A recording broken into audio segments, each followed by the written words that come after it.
C'était Lyle pourtant et Sparky. Donc il doit y avoir un truc, soit une question de majuscule.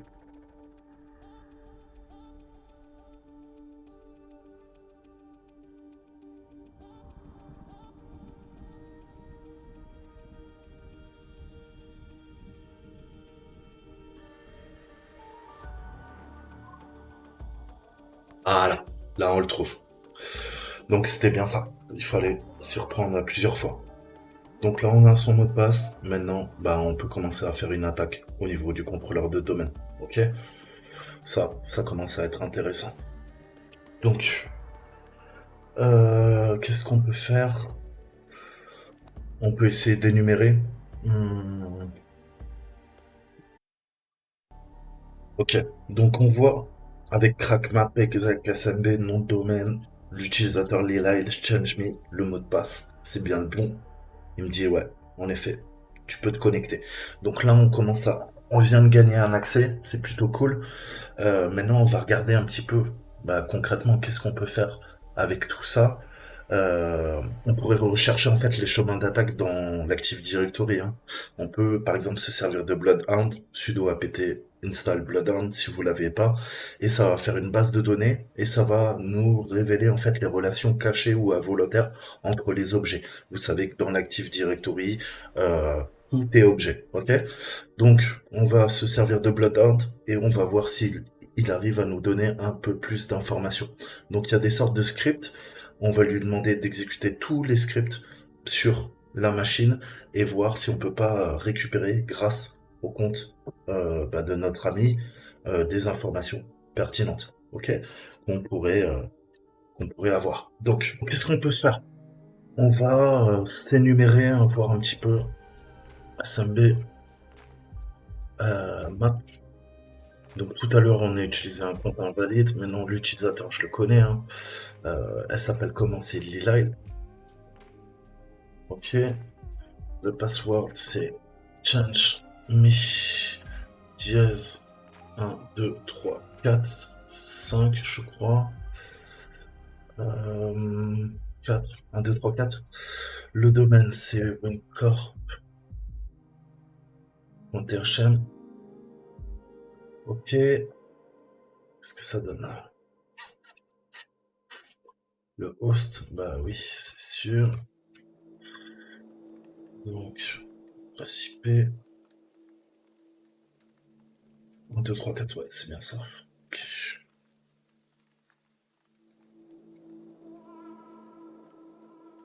Donc on a du read-only sur quasiment tout, sauf sur le C et sur l'admin. Donc il y a deux trucs qui attirent mon œil, hein, utilisateur bien sûr, et shared. Ok, donc on va se connecter. Donc là avec SMB Map, ça permet de mapper, hein, comme vous avez compris, les partages et voir un petit peu quels sont déjà les arborescences, quels sont nos droits. Maintenant, qu'est-ce qu'on va faire? On n'a plus qu'à se connecter avec SMB Client, ok? Ok. Je lui mets quoi? Lilyle, deux points séparation, mot de passe, arrobase, nom de domaine. Ok. Help. Qu'est-ce que je veux? Je veux me connecter. On est d'accord? Donc je vais lui dire blablabla, open, ls. Il n'y a pas de share. Ok. Donc il faut qu'on énumère les différents répertoires. Shares. Ok, on retrouve ce qu'on a là-haut. Je vais lui dire, tu utilises users. Ok, maintenant on est dans users. On voit tous les utilisateurs.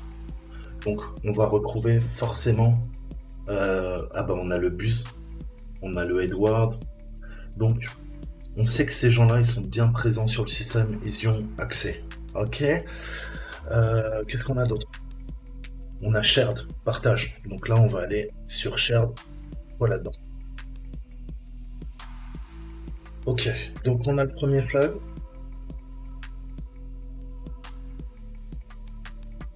Ok, donc ça c'est cool, c'est plutôt cool, on est en train d'avancer. Ah, j'en ai plus besoin, au revoir. Donc, premier drapeau, on est reparti. Qu'est-ce que c'est que cette histoire-là? Spark. On a un fichier deb, DMG, on a une application, visiblement on a un exe et on a le tar. Donc, qu'est-ce qu'on peut faire? On peut tout récupérer. On va lui faire un mget, ok? Télécharge tous les fichiers dans du répertoire. Donc je vais faire un mget étoile et on exfile tous les fichiers.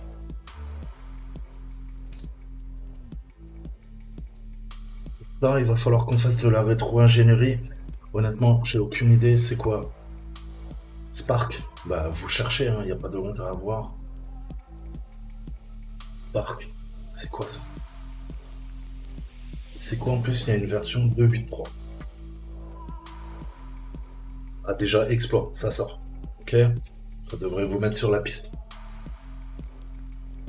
Donc, apparemment, c'est une application cliente qui permet de communiquer.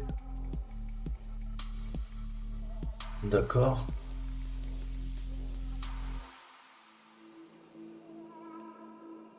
Ok. Donc c'est une sorte de messagerie instantanée qui est utilisée. Là, visiblement, en entreprise. Ok. Donc là, ils nous disent comment l'installer. Intéressant. Et Java, copy link, prérequis. Ok. On va voir ça. On va le laisser terminer.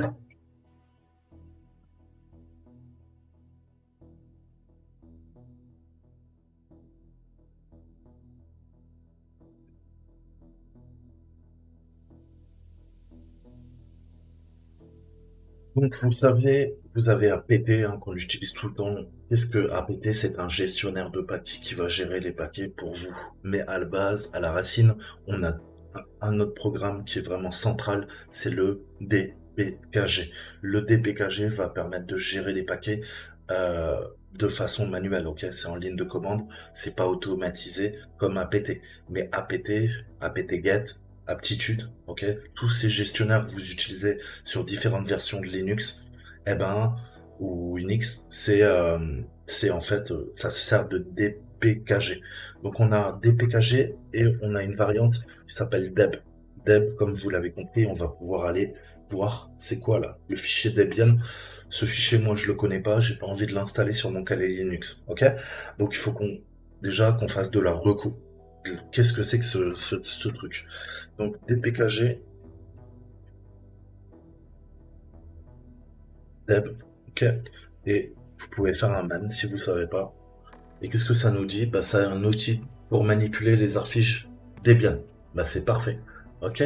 Et grâce à ça, bah, on va pouvoir faire notre reconnaissance. On va pouvoir extraire les fichiers, on va pouvoir les regarder. Bref, en savoir un peu plus. Ok? Donc, le premier truc, c'est information. On va chercher des informations, dpkg deb, et je vais lui dire, bah, je veux des infos. Ok? Sur quoi? Bah, sur le fichier deb. Ok. Donc là, on a sa taille. On voit que c'est bien un messenger. On a le nom de la boîte qui l'a créé. Ça tourne sous OpenJDK, Oracle Java 8 apparemment. Et ça permet du cross-platform real-time collaboration. Ok, parfait. Qu'est-ce qu'on veut savoir maintenant? Bah, moi, je veux savoir s'il y a quoi là-dedans dans ce fichier Debian. Donc, je vais lui demander de décompiler en fait l'archive. Ok. Donc, on voit qu'on a tous les fichiers là qui sont bien présents. On a du jar, donc c'est bien des archives Java. Il y a des plugins, intéressant. Alors, est-ce qu'il n'y aurait pas des failles dans ce plugin?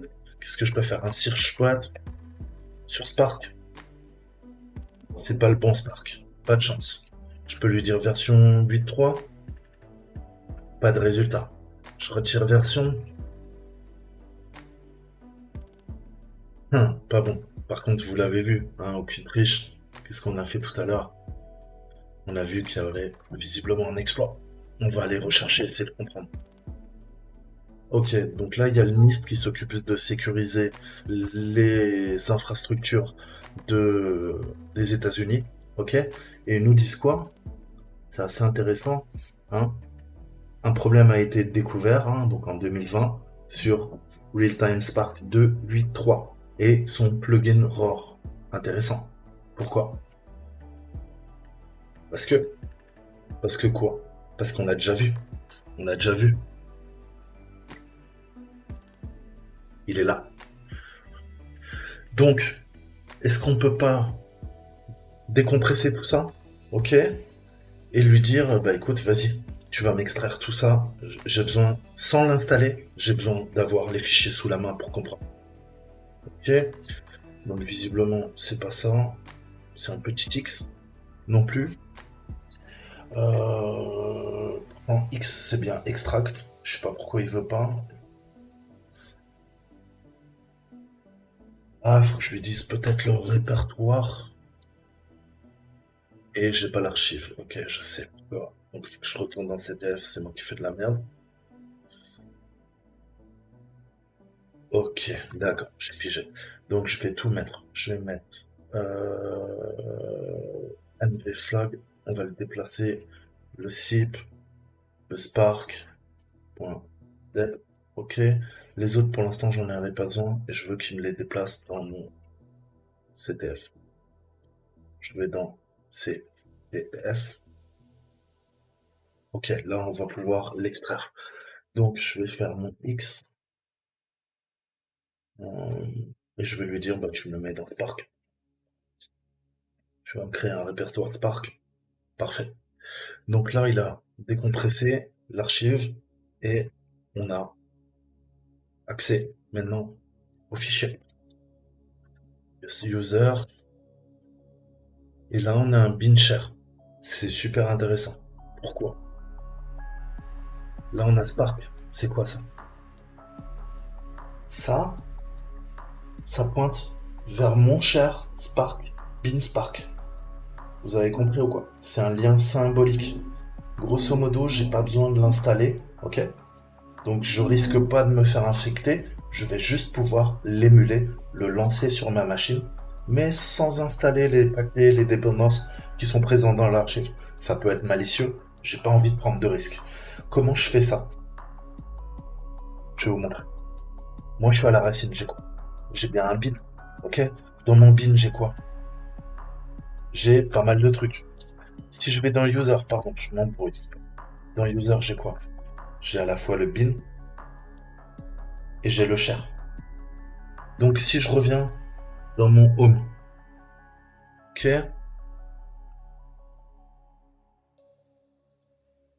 Dans mon CTF.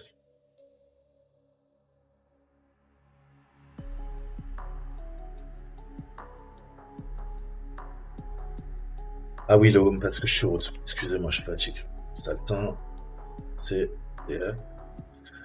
Donc si je vais là-dedans, grosso modo, ça veut dire quoi? Ça veut dire que je vais dans Spark et là j'ai le user. Ok, user. Donc là, pour que ça marche, qu'est-ce que je peux faire? Je peux lui dire, écoute, tu vas me copier de façon récursive ce qu'il y a dans ces deux répertoires, étoiles, et bah tout simplement tu vas me le copier dans mon user. Ok? Donc moi je l'ai déjà fait. Et qu'est-ce que ça nous permet? Eh ben, ça nous permet en fait,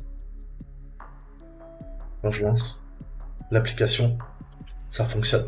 Sinon, vous avez un message d'erreur. Ok. Quel est l'utilisateur qu'on a? La seule personne qu'on a, c'est encore Lilyle et c'est encore le change me 1, 2, 3, 4. Vas-y, on va réessayer, non? Lilyle, C majuscule, change, M majuscule, me, dièse, 1, 2, 3, 4. Et si c'est un truc d'entreprise, autant que je me connecte en mode invisible, ok? Je vais dire d'enregistrer le mot de passe. Et il nous faut un nom de domaine. Je vais lui donner fire wind core.thm. passe pas.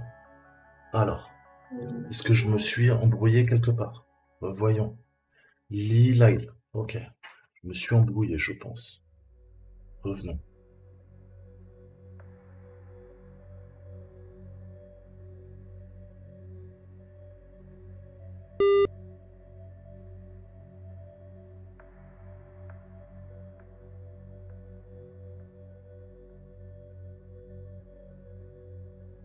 Ça passe pas. Alors, qu'est-ce que je peux faire? Si on corrèle. On revient. D'accord, j'inverse le Y. Je suis dyslexique. C'est peut-être ça. Le problème, c'est que je suis dyslexique. L-I-L-Y-L-E. Putain, ça marche. On arrive sur l'application. Qu'est-ce que nous dit la faille? Elle nous dit, dans le chat, en fait, vous pouvez inclure un élément image via une SRC qui pointe vers l'adresse IP de l'hôte. Grâce à ce lien externe, l'utilisateur, donc le HNTLM de l'utilisateur, va être envoyé via une requête HTTP. Cela va permettre à un attaquant de collecter les hashes et potentiellement de les craquer pour compromettre l'ordinateur. ROR peut être configuré en mode automatique. Ok? Ou ça peut fonctionner si l'utilisateur clique sur le lien. Donc il me faut un peu plus d'informations sur cette CV. Est-ce qu'il n'y a pas autre chose sur un repo GitHub?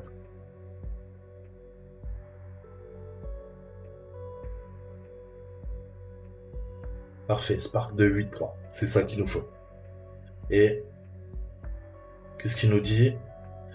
Il y a 2 utilisateurs qui ont fait le CTF. Est-ce que ça serait pas ceux qui ont fait RA, la box qu'on est en train de faire? Qu'est-ce que je peux faire? On va corréler les informations. C'est qui ces gars? Ils ont des comptes, des réseaux sociaux? Ok, on trouve un compte Twitter.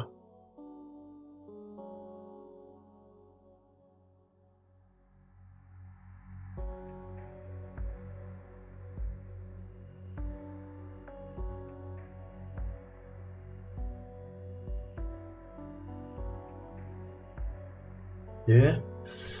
Donc, on commence à récupérer leur info. Et on voit bien le module ROR. Intéressant.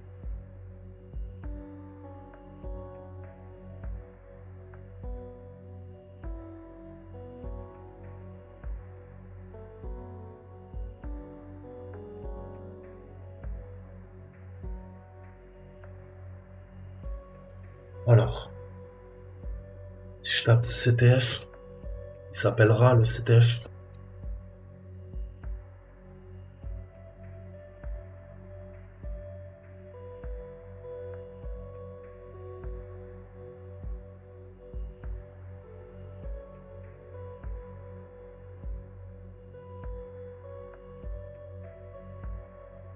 Ok, donc ils font visiblement des CTF.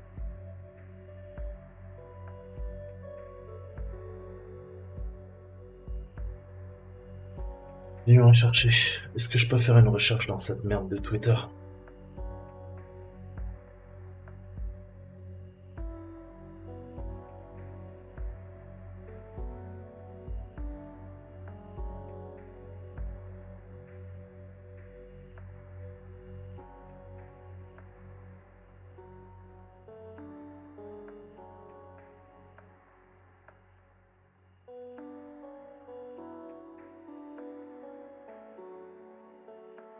Donc il faut qu'on trouve, on voit que les gars,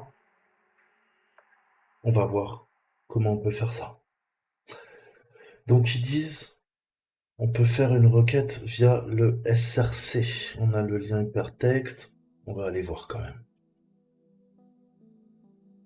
Ok, donc via une image. Mais ça, c'est totalement simple à faire. Ok? On va faire ça. Vous vous rappelez, on avait corrélé les informations. Tout, la base, c'est la corrélation des informations. On avait quoi là-dedans? On avait notre final. C'est dit, ouais, cela c'est bon. C'est ces adresses. Il y en a un de ces quatre qui est administrateur. Qu'est-ce qu'on a vu lors de la première faille?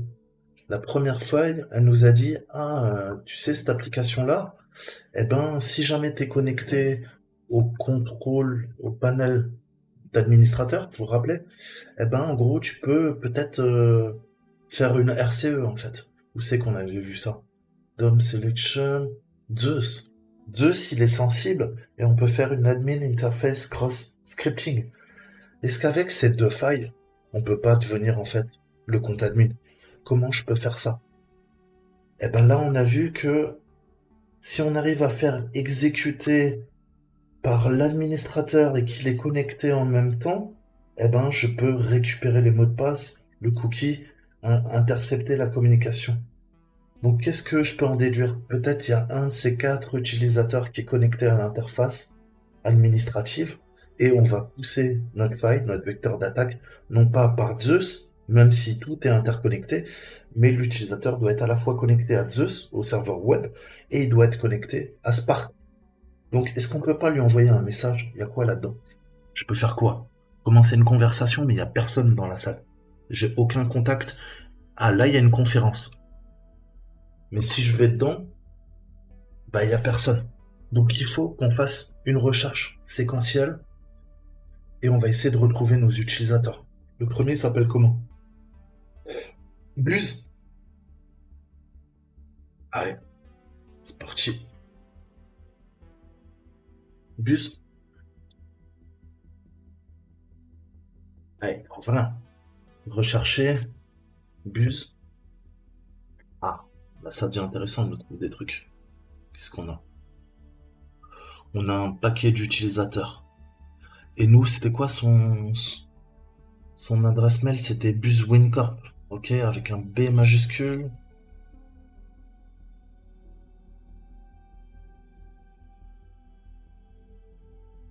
BuzzWincorp Fire. Il est là. Donc là, je peux lui envoyer un message. Et qu'est-ce que je peux faire? Moi, je suis quoi? Je suis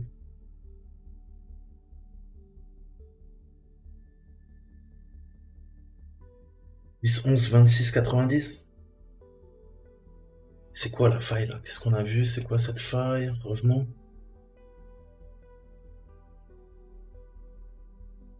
Donc celle-là, ok. Et celle-là, on voit juste une image en fait. Ok, bah vas-y, on va faire ça. Je vais lui dire quoi? Je vais dire, hey copain, coucou, HTTP, protocole, je t'envoie quoi? Eh ben 10, 11, 26, 90. Ok, c'est ma machine ça. Et je lui dis, bah tiens, je t'envoie une image qui s'appelle Dangerous.jpg. Même si elle n'existe pas, on s'en fout en fait. Ça déclenche la porte dérobée. Mais qu'est-ce qu'il faut? Il faut qu'on intercepte le NTLM2. En fait, cette attaque va nous permettre d'intercepter le HNTLM2 qui est utilisé en entreprise via une Active Directory. Donc là, on va utiliser un outil d'un Français, ok, qui s'appelle Laurent Baffier, pas Laurent Baffy, et qui s'appelle Responder.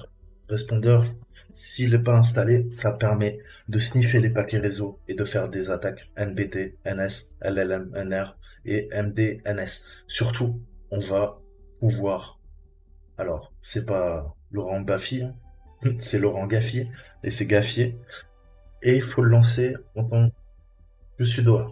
Donc, je vais passer route.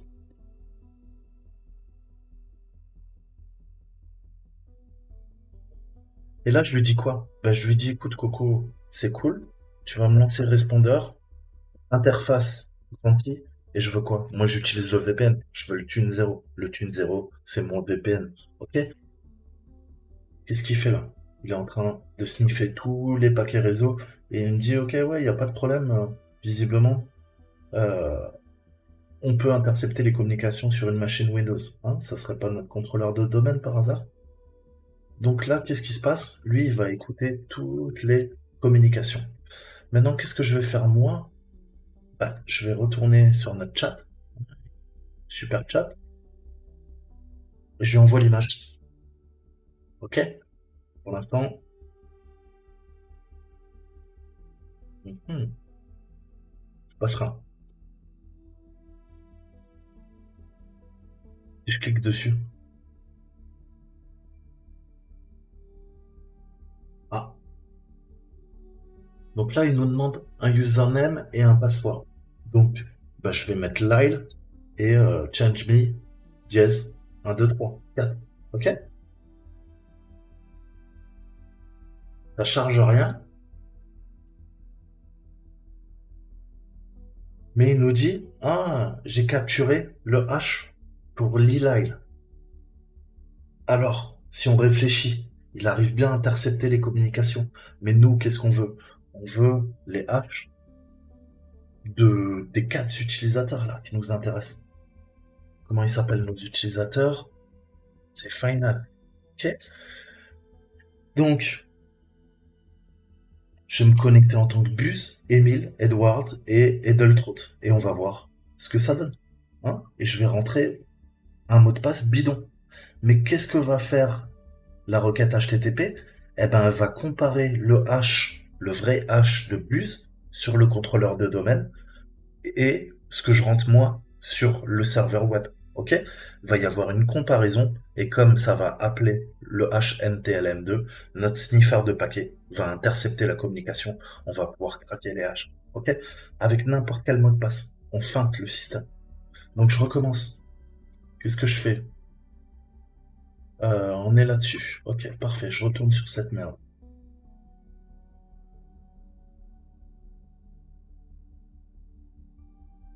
Là, il m'a enregistré le mot de passe. Qu'est-ce que je peux faire? Bah, on va supprimer, ok, de l'historique. Je vide les cookies. Je recommence l'attaque.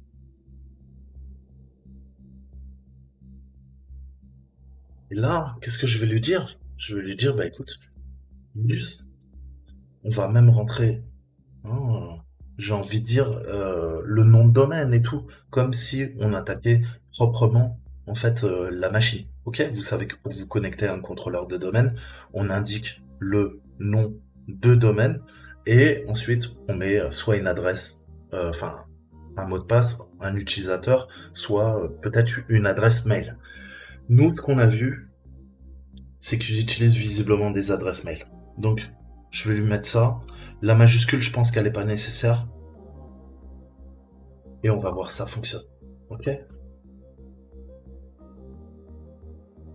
Et là, le mot de passe, je m'en fous. Je rentre n'importe quoi. C'est juste pour la comparaison.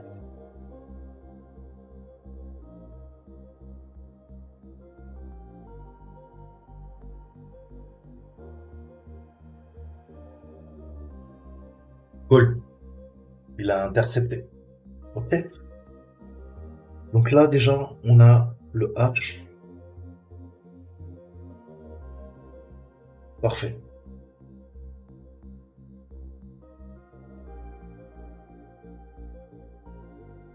Donc on va faire bus.txt.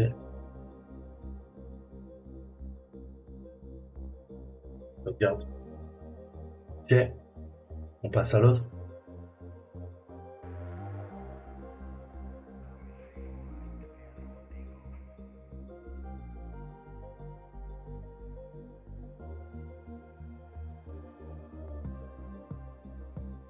Ok. Continue à nous emmerder. On se laisse pas abattre.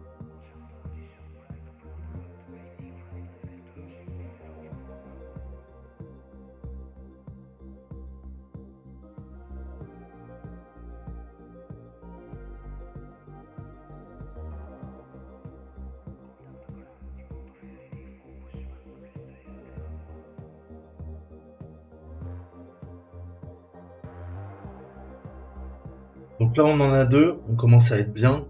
On va tester déjà avec ces deux-là, voir si c'est fonctionnel, si on peut, bien sûr, les craquer.